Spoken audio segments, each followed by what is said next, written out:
All right, well, hello everybody and welcome. Hanging out, I got Elon and Ian Dahl with our Starlink team. Figured we'd check in. It's been typical SpaceX year. Launched a brand new vehicle, acquired XAI, now SpaceX AI, announced a Terra-sized chip building project, and so never a dull moment. Never a dull moment. Typical year.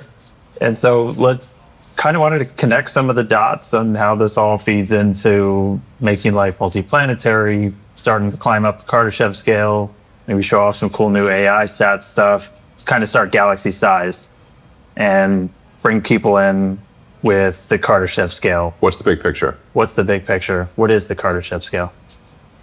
Like, how do you decide what progress a civilization has made? That's the most objective metric that any alien species, say, visiting us, would calibrate how much progress we've made as a civilization. And one of the most objective ways to do that is the amount of power that any given civilization has been able to harness. There was a Russian physicist, actually, I think, by the name of Kardashev, who thought about this, and I think it's a good way to characterize it, which is you can assess how well a civilization is harnessing the power available on the planet. That's type 1. And then type 2 would be how much of the stars' power are you harnessing? And then type 3 would be how much of the galaxy's power are you harnessing? These are very objective and measurable numbers. So right now we're very low on the Kardashev 1 scale. Like if you say, like, what proportion of our planet's power are we harnessing? It's a very, very tiny number. And basically we're harnessing almost nothing of our star's power. So the sun is truly an immense thing.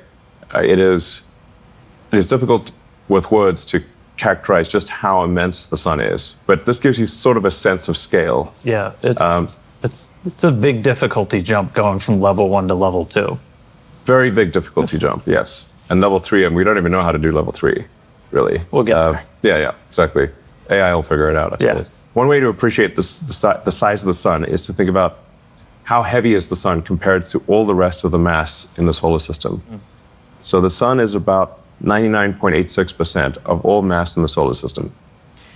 It's everything, and then of the remaining 0.14%, most of that is Jupiter, one planet. So we're still lightweight. Yes.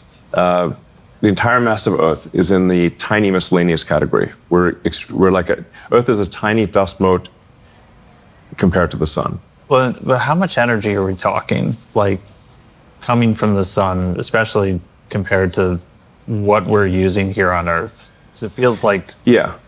The incident solar energy on the cross-section of the Earth is roughly a half billionth of the sun's power output.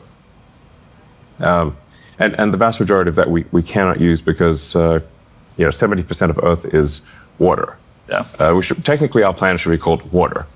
Because it is 70% water, and I think an alien civilization visiting us would be like, why are they calling it Earth when it is mostly water? We're the Greenland's not green of the solar system.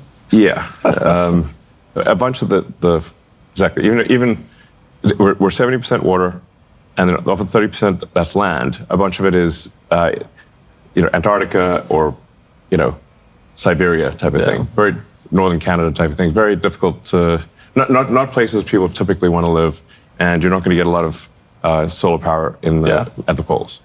So the actual usable area of land where you can get solar power is quite small. Anyway, in order to ascend the Kardashev scale, or in order to get to any meaningful percentage of the sun's energy harnessed, you have to go to space. If you wanted to get to, say, a millionth of the power output of the sun, you would have to increase civilizational energy harnessed by much more than 1 million. So we currently use much less than a trillionth of the power output of the sun. And a trillion is a million times a million. So basically, we're basically practically nowhere on the sort of the Kardashev 2 scale, practically nowhere. So on Kardashev scale, we're still non-existent. Failing. We're not non-existent. registered. We're like not a. We're not even. Yeah. We're not registering. Not even a microsol. Yeah. No. And so to actually... One microsol would be an epic achievement relative to where we are right now. Something to aspire to. Yeah. Yeah, that's our goal. And This is, I think, both simultaneously an incredibly adventurous goal relative to where we are, and yet not particularly adventurous as a percentage of the sun's energy to try to achieve power harness being 1/millionth of what the sun outputs. And so to actually start... A microsol. Yeah. To actually start getting there, though, we're not just going to throw solar arrays in space, try to soak up a bunch of the sun. Like, there has to be a need. Like, you want to go up there and do something meaningful. And obviously, until this point in human history, like, there hasn't really been a need. What has changed to make us think that, like, maybe now's the time to start trying to notch a percentage point or two? I mean, getting to 1% of the sun's energy. Maybe not a percent. Let's go, like, we'll move the decimal point back. So you're an extremely kick-ass civilization if you get to 1% of the sun's energy. And I'm like, wow, that civilization is going to be vastly more powerful than us, to say the least. Yeah. So in order to start to make some progress on the Kardashev scale, we need to launch satellites to orbit Earth and capture solar power. And that avoids the need to build massive power plants on Earth and deal with cooling, because cooling is actually much easier in space than it is on Earth. You can just radiate to the vacuum. And so what we're proposing here and what we intend to do is to try to climb the Kardashev scale to, be kind of like a respectable civilization. So when the aliens, hopefully there are aliens out there, and they maybe finally decide to talk to us, where we have some respectable amount of the sun's energy being used. Yeah. That's not like totally pathetic, which is the current situation. And so before we start sending data centers, sending all of this to space, there are some limiting factors that we got to get through that would traditionally make it so, like, this is almost impossible. Yeah, what does it take to scale? Yeah. So things it takes to scale are you need to have a large mass to orbit capability, which is what Starship will give us. That large mass, so you ultimately need to send millions of tons to orbit and beyond. And you need the power associated with that. So if you want to put 100 gigawatts or ultimately a terawatt into space from Earth, you will at some point need a terawatt of solar. And then you're going to need a terawatt of AI chips. So the three things you need are mass to orbit, a lot of solar power, and radiators, of course, and a lot of chips. All right, well, let's start ticking down the list. So mass to orbit, that's where Starship comes in. Yeah. We just had first flight of V3. It was awesome. I know you were there. It was crazy to see that rocket launch. Yeah. And like long time coming. What's Starship's kind of purpose of being? What is it going to be doing? Yeah, so Starship is going to revolutionize space, really. It's the first rocket design that is capable of full and rapid reusability. Now, reusability is the fundamental breakthrough that is necessary to make life multiplanetary, as well as to ascend the Kardashev scale. You simply cannot ascend the Kardashev scale unless you have a reusable spacecraft, and you cannot extend life to the moon, to Mars, and to the rest of the solar system without a reusable rocket. The cost is simply prohibitive. You can't make enough rockets. Yeah. Unless you can refly them. Just like any other mode of transport, you can imagine that if we had to throw away airplanes every time we flew, flying would be far too expensive, and basically no one would be flying airplanes. You're doing a whole lot more driving. Rapid reusability. Yes. Every mode of transport is reusable, without which is simply not viable as a transport system. So cars, planes, boats, horses, bicycles are all obviously reusable. Yeah. With rockets, it's much harder to make a rocket reusable because Earth has a deep gravity well and a thick atmosphere. And these make it just barely possible to achieve reusability with a rocket. And there have been many prior attempts to create a fully reusable rocket. And most of those attempts have been abandoned partway through because they didn't think they could succeed. In order to achieve full reusability, everything's got to be perfect. The engines, the structure, the avionics, the choice of propellant. You've got to go to extreme measures for mass optimization, which is why we have the tower catch the rocket instead of putting on landing legs, which are heavy. The rocket can simply be caught by the tower.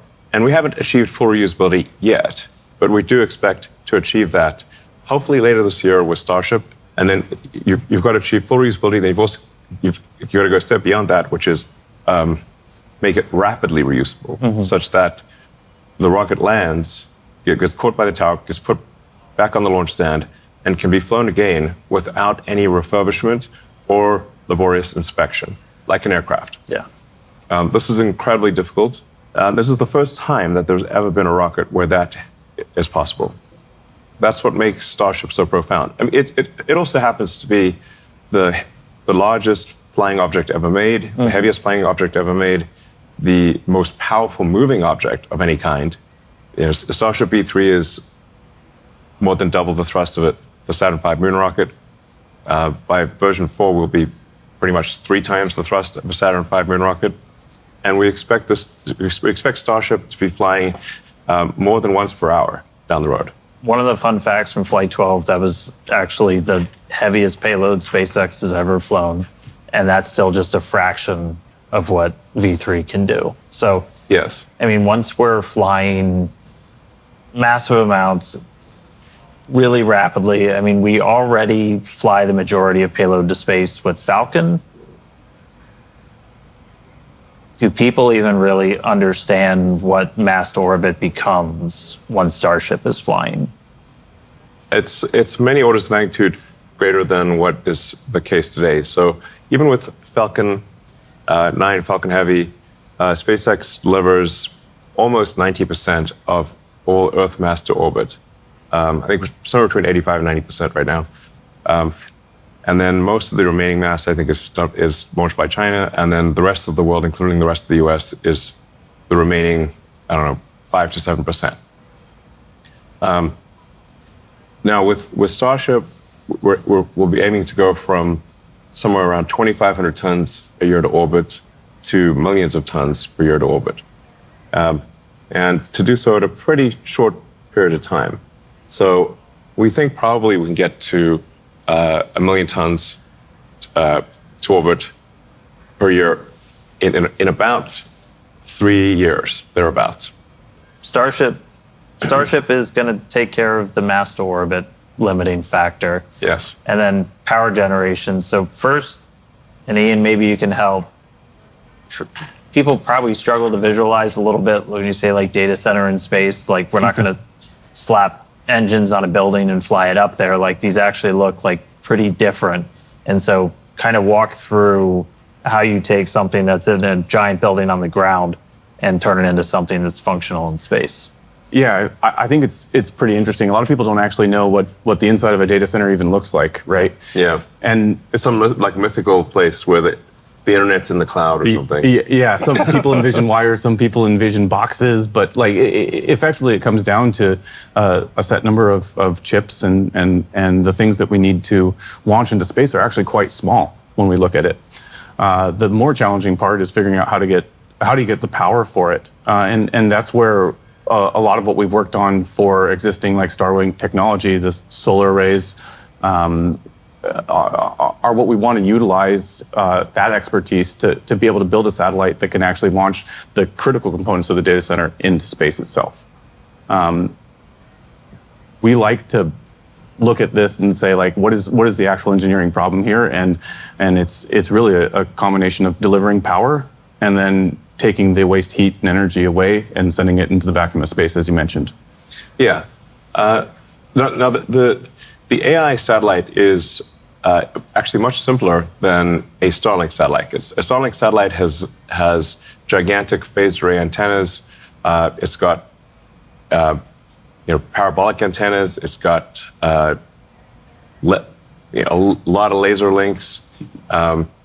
It's much more complicated than an AI satellite. An AI satellite is essentially a lot of solar cells, a radiator, and you still need some laser links, but you don't have all of the super complex antennas that you have on a Starlink satellite. So, I mean, given the two, the easier one to design for is the AI satellite. Yeah. It's just a little bit bigger.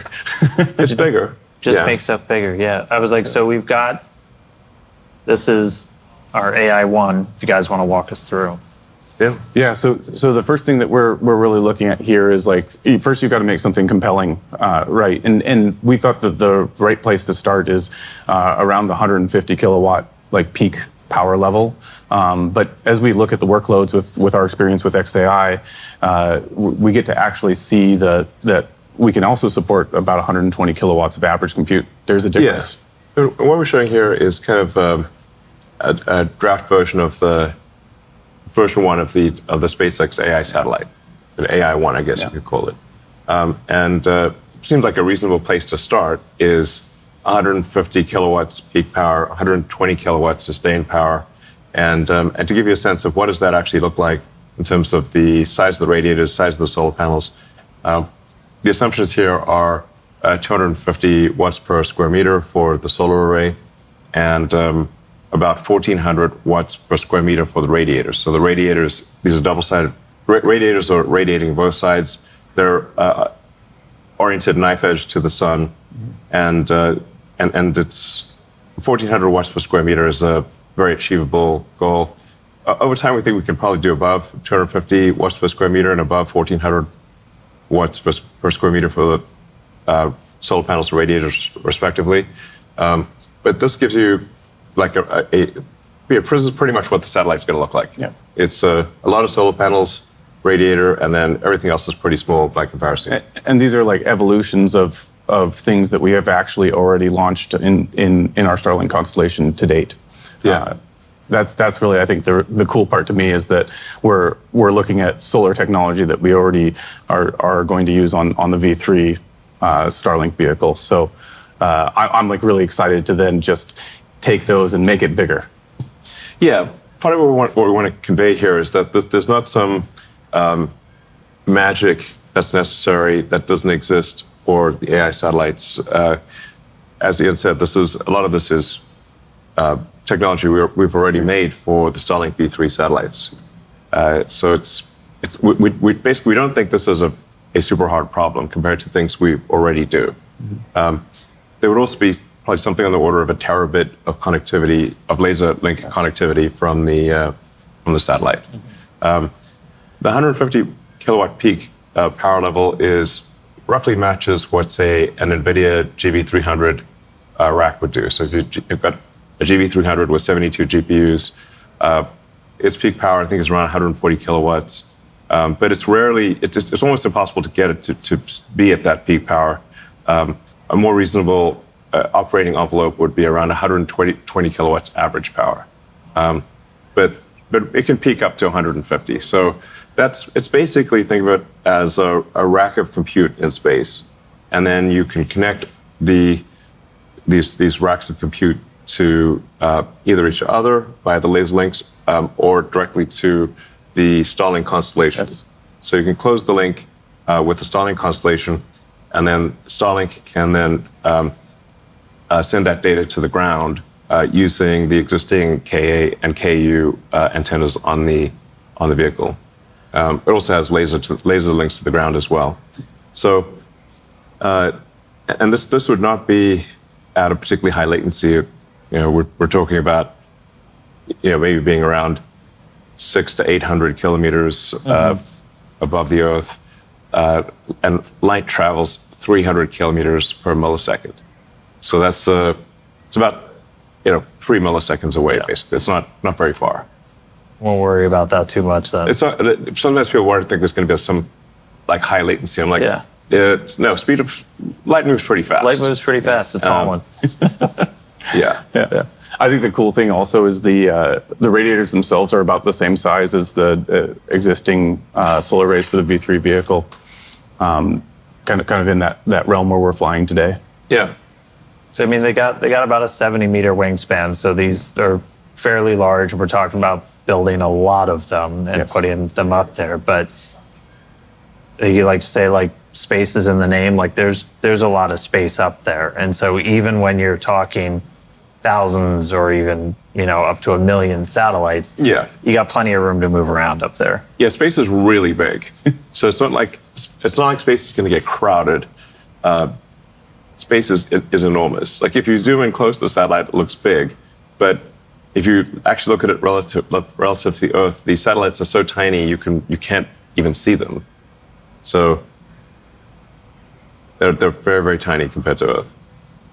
And I mean, we have about 10,000 Starlinks in orbit right now. Yeah. We've got a pretty good idea of how to operate just really large constellations and do it safely now, right?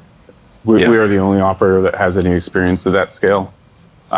It's a great thing that we have this background, so we know how tightly we can pack the satellites and fly them safely. That's a number one goal when we look at the constellation. We're going to be building a lot of satellites, and we're going to be building them here in Bastrop, right? So we've got this, which so we're in that building kind of in the middle, which we're sitting in that building right now. This is my first time here. The building is massive. Like you come around the corner, it is big. You see it through the trees, and you're like, oh wow. But we're about to kind of put this building to shame, aren't we?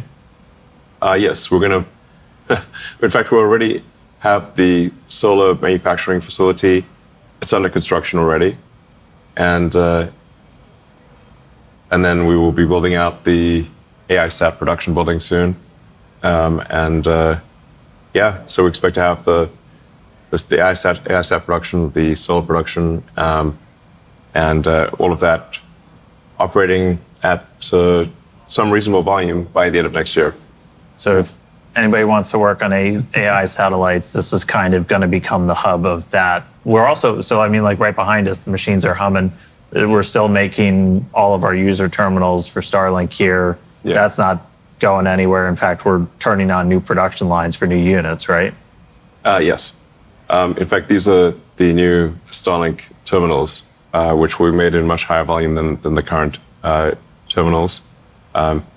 Ultimately, we think there's probably going to be a few 100 million Starlink terminals out there, and then the Starlink direct-to-cell constellation will connect directly to people's cell phones and enable high bandwidth communication directly from your phone to space. All right, we're 2 limiting factors down. We've got mass to orbit, got putting solar, and a few third one's chips. Yes. So at least in the beginning, we can obviously launch the chips that are already being made. Mm-hmm. So our current reference design is for NVIDIA Rubin chips, or it could be either GB300 or Rubin chips. And we'll also have a reference design for TPUs, and essentially you can put any existing chips into orbit. But the current industry seems to be, it seems like it's going to, get to maybe around 100 gigawatts a year of AI compute. But that doesn't answer the question of, well, how do you get to a terawatt? That's why you need the terafab. Always looking a step bigger. Yeah. Yeah, in order to get to the next order of magnitude, you need a gigantic chip factory. And to give you a sense of scale here, we expect that the terafab is going to be around 100 million square feet, which is 10 times the size of the Tesla Gigafactory, Texas. And what, aside from just, I'm going to need Starship point to point to get from one end to the other, aside from just the size, what's going to make this unique, different from any other chip building operation on the planet? Well, I think over time, there's going to be a lot of technology evolution with the terafab, but fundamentally, it's about scale. So even if there were no fundamental technology breakthroughs, you could simply scale the existing chip-making technology with a lot of difficulty to a terawatt of chip output per year. That's, if you look at it just from the logic die standpoint, that's equivalent. That's like having 1 billion chips per year with a kilowatt per reticle. So it's 1 billion full reticle equivalent chips, each doing a kilowatt, and then you're going to need a lot of memory to go with that.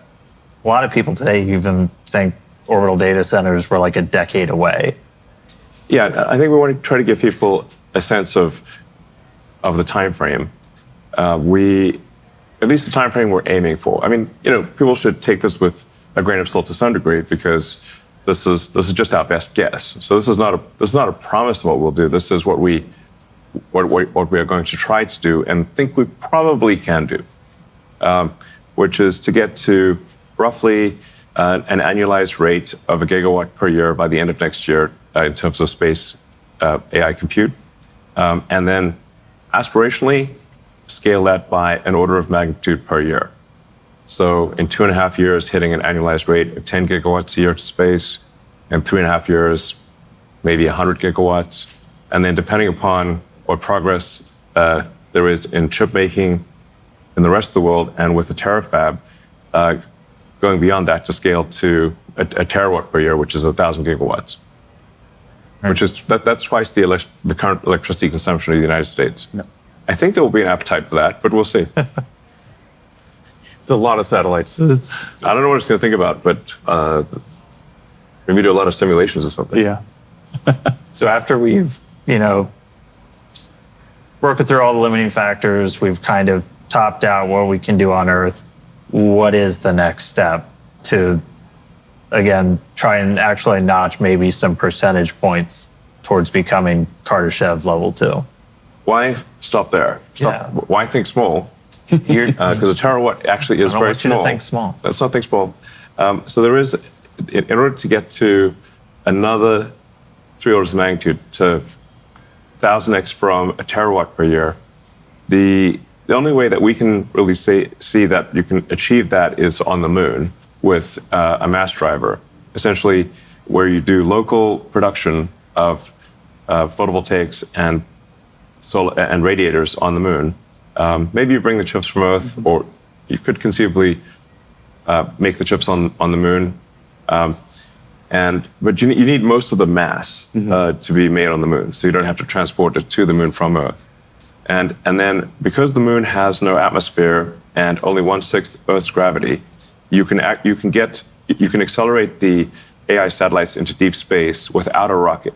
So you can basically shoot them into space using an electromagnetic gun, like a rail gun type. I mean, it's basically a linear electric motor is a way to think about it. I mean, if that doesn't get you excited for the future, I don't really know what will. I'm fired up to see a mass driver on the moon. That would be very cool. Yeah. Sci-fi future. Yeah. Yeah. It would also mean that if we're bringing that amount of mass to the moon, it would mean that anyone who wants to go to the moon will be able to go to the moon. And I think that would be pretty cool. Yeah. I'm going to be jumping first in line to get up there. Yeah, I mean, everyone should go to the moon at least once, I think. Yeah. Just once. Yeah. You can move there if you want. You can go live on the moon. We'll see. Thanks, guys, for chatting with me for a little bit. All right. Excited to see a whole new kind of satellite, a whole bunch more Starship launches, more chips, more solar, more everything. It's a big future, but I'm excited to see everybody at this company go out and build. All right. Sounds good. It's exciting. Great. Thanks, guys.